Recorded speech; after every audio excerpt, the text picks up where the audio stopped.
नमो रत्नत्रियाय। आजको वज्रयान सन्देश र वज्रयान बलाकुसार कार्यक्रममा तपाईहरुलाई स्वागत गर्न चाहन्छु।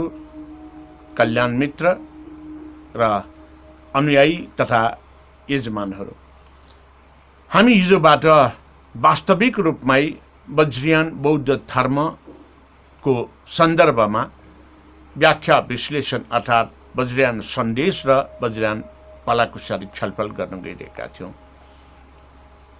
हिजो गुएडा राख्ने भनेर हामीले गुएडाका कार्यहरूको विवरणात्मक रूपमा अनि त्यो विवरणात्मक रूपमा प्रस्तुति गर्दाखेरि गुएडा राख्ने भनेको निमन्त्रणा गर्ने हो, अध्यक्षना गर्ने हो भनेर भनेका थियौं। के को लागि भन्दाखेरि बुद्ध शासनमा छिर्नको लागि, जनसङ्घमा प्रवेश गर्नको लागि, प्रवज्याभिषेक ग्रहण गरेर अगाडि बढ्नको लागि।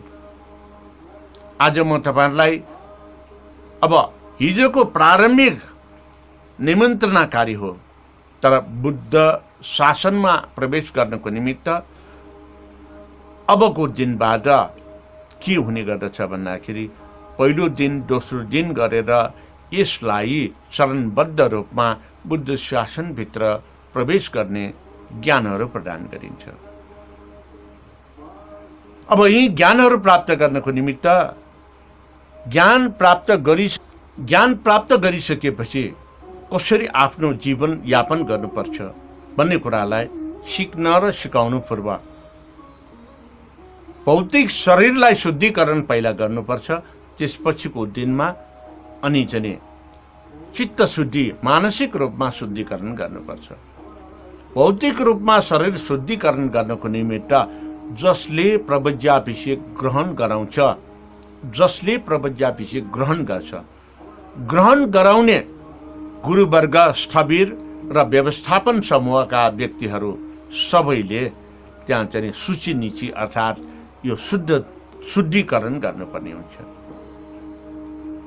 जसको लागि एची कागो भनेर यो जुन चाहिँ शुद्ध पानी नदीबाट ल्याएर देवताहरू स्थापना गरेर यो दिनलाई प्रारम्भ गर्ने गरिन्छ। अनि यही दिनमा छसराभू भनेर सबै मिलेर त्यहाँ चाहिँ यो चाहिँ भोजन पनि गर्ने प्रचलन छ। यो अर्थात् के भन्दाखेरि जुन सङ्घमा प्रवेश गराउँदैछ त्यो सङ्घको पहिलो भोजन भएकोले यसलाई छसराभू भनेको पहिलो भोजन भनेर भन्ने गरिएको हो। र यसरी यो चाहिँ कार्य प्रारम्भमा एची ल कावनेको अर्थात् शुद्ध पानी लिएर आउने गर्ने गरिन्छ र त्यो पानी ल्याइसकेपछि बिहारमा बहालमा सबैतिर छर्कने अनि गुरुवर्गदेखि सबैको उसले चाहिँ त्यो पानी आफूमा पनि छर्केर शुद्धिकरण गर्ने, व्यवस्थापन समूहका सबैले पनि पानी लिएर चाहिँ शुद्धिकरण हुने। त्यसै गरेर घमु खल अर्थात् जो व्यक्ति प्रवज्जित हुन लागेको हो ती व्यक्तिहरूलाई पनि पानी छर्केर यसले शुद्धिकरण गराउने गर्दछ। यसरी शुद्धिकरण गराउनु पूर्व महाविहारमा पूजाको निमित्त यो चाहिँ अभिषेक प्रदान गर्नको निमित्त जे जति सामानहरू आवश्यक पर्ने हुन्छ सबै सामानहरूको व्यवस्था गरिसकेको हुन्छ। त्यसै गरेर प्रवज्याभिषेक प्रदान गर्नको निमित्त आवश्यक श्री गणेश अर्थात् बिहारको बहालको मुख्य व्यक्ति गणनायक, जसलाई गणेश भन्ने गरिन्छ।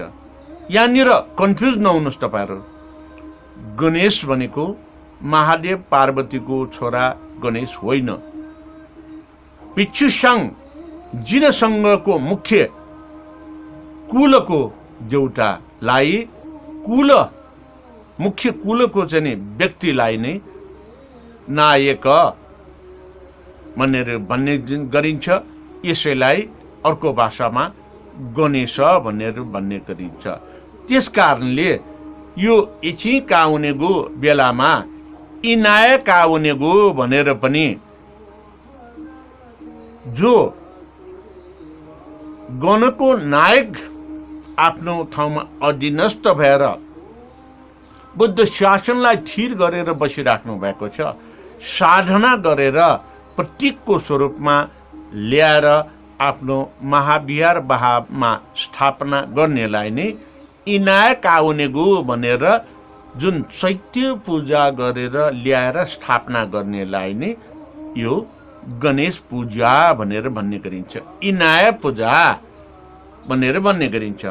त्यसै गरेर कुलको स्थापनाको त्यहाँ चाहिँ मुख्य व्यक्तित्वको रूपमा स्थापना गरिसकेपछि बुद्ध धर्मको अर्को कुलको महत्त्वपूर्ण देवता स्वयम्भू भगवान, जुन स्वयम्भू महाचैत्यबाट त्यहाँ चाहिँ बाट पनि एउटा प्रतीक पूजा गरेर किसली चढाएर त्यहाँबाट साधना गरेर स्वयम्भू भगवानको पनि त्यहाँ चाहिँ बिहारमा आगमन गराइन्छ।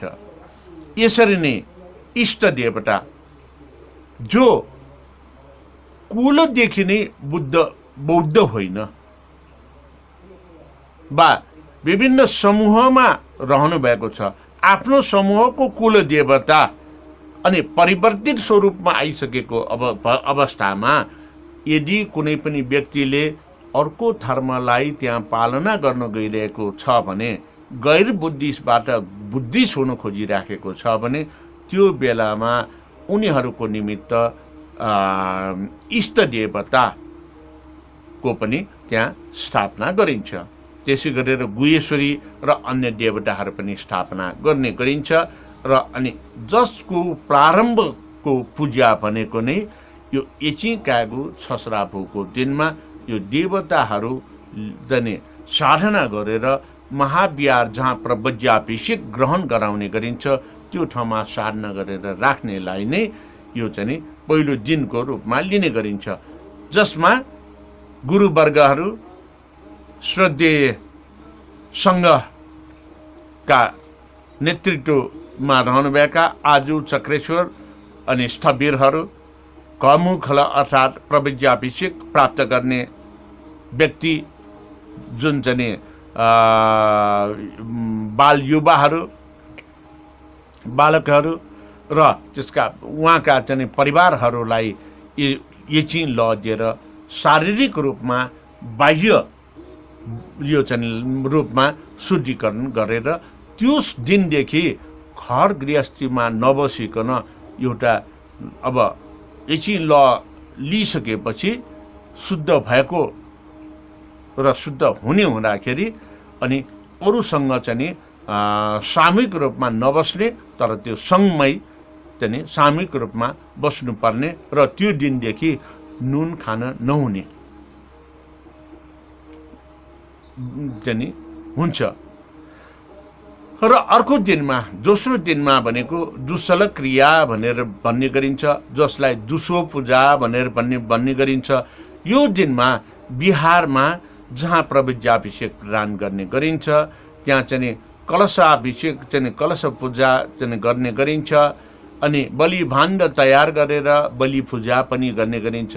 यो भन्दै गर्दाखेरि त्यहाँ चाहिँ कुनै पनि यो चाहिँ बलि चढाउने भनेको यो सात्विक यो चाहिँ के भन्दाखेरि जुन चाहिँ वस्तुहरू जनावर जीव जन्तु नभइकन जुन चाहिँ उत्पादन भएका अन्नहरूलाई राखेर पूजा गरिने बलि भाण्ड तयार गर्ने, जसमा जडीबुटीहरू हुन्छ, जसमा खाद्य वस्तुहरू हुन्छ, जसमा चाहिँ त्यो रोगबाट निराकरण गर्नको निमित्त आवश्यक प्रक्रियागत कुराहरूलाई अपनाइने गर्दछ। र यसरी चाहिँ अनि त्यहाँ चाहिँ जुन पूजा जुन गरिन्छ महाविहार जुन सङ्घमा त्यो पूजा गरिसकेपछि पूजाको मध्यभागमा गएर प्रबज्याभिषेक ग्रहण गर्ने बालकहरूलाई, कुलपुत्रहरूलाई त्यो जिनसँग बिहारको बाहिरपट्टि जुन चाहिँ डोबाटो छ त्यहाँदेखि स्वागत सत्कार गरेर सिफान लुइगो भनेर चाहिँ पाठीमा फुल अक्षता राखेर त्यसलाई चाहिँ शिरदेखि खनाएर गर्ने प्रक्रियालाई सिफान लुइगो भनेर भन्ने गरिन्छ।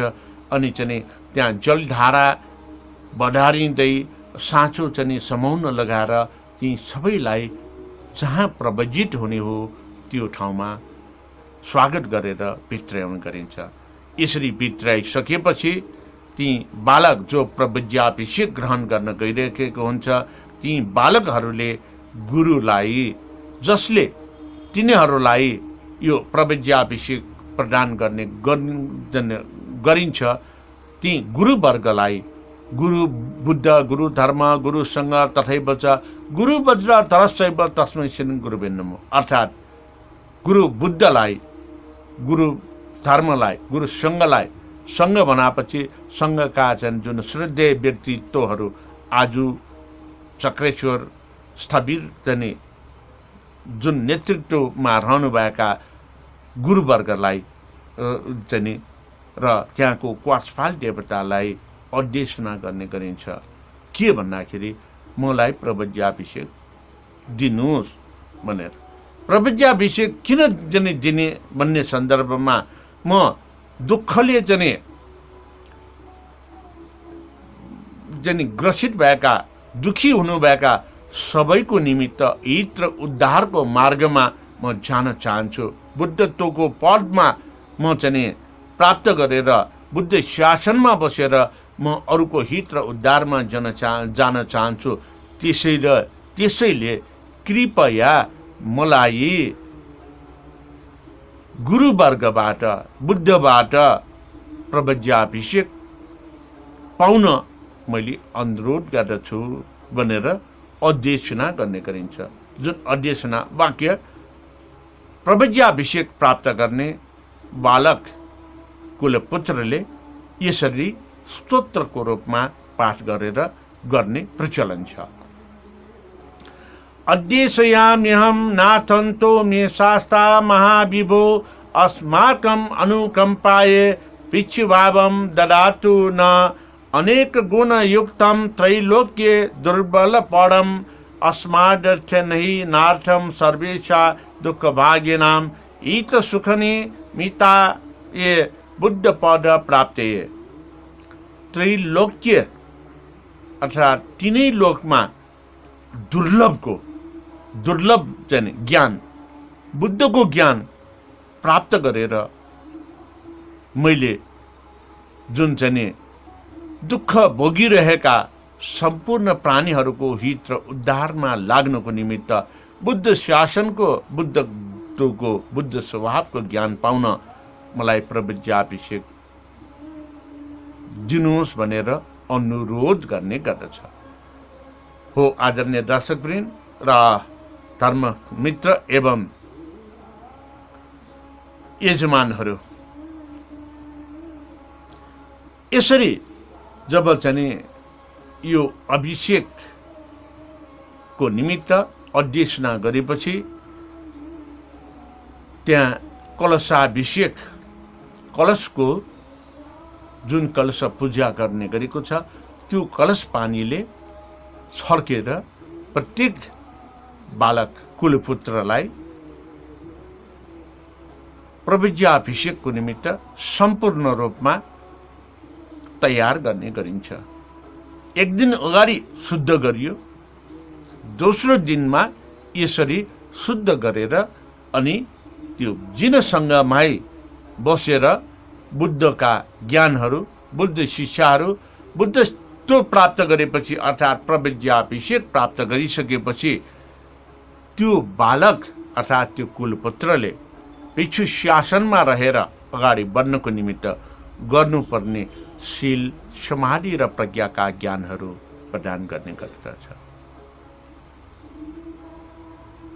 जुन सैद्धान्तिक रूपमा यो डुस्योलो क्रियाको दिनमा सैद्धान्तिक ज्ञानहरू जे जति आवश्यक पर्दछ बुद्धि शासनमा बस्नको निमित्त यो सैद्धान्तिक ज्ञानहरू प्रदान गरेर प्रवज्याभिषेकको दोस्रो दिन अर्थात् इचिङ कागु पछिको दुसल क्रियालाई समाप्त गर्ने गर्दछ। जुन गोइरान तेगु भनेको त्यो प्रिलिमिनरी प्रारम्भमा प्रवज्याभिषेकको पूर्वमा गर्नुपर्ने निमन्त्रण आह्वान पूजा मात्रै हो भन्दै आजको यस वज्रयान सन्देश र वज्रयान बलाकुसारी कार्यक्रमलाई यी अन्त गर्न चाहन्छु। भवतु सर्वमङ्गलम्।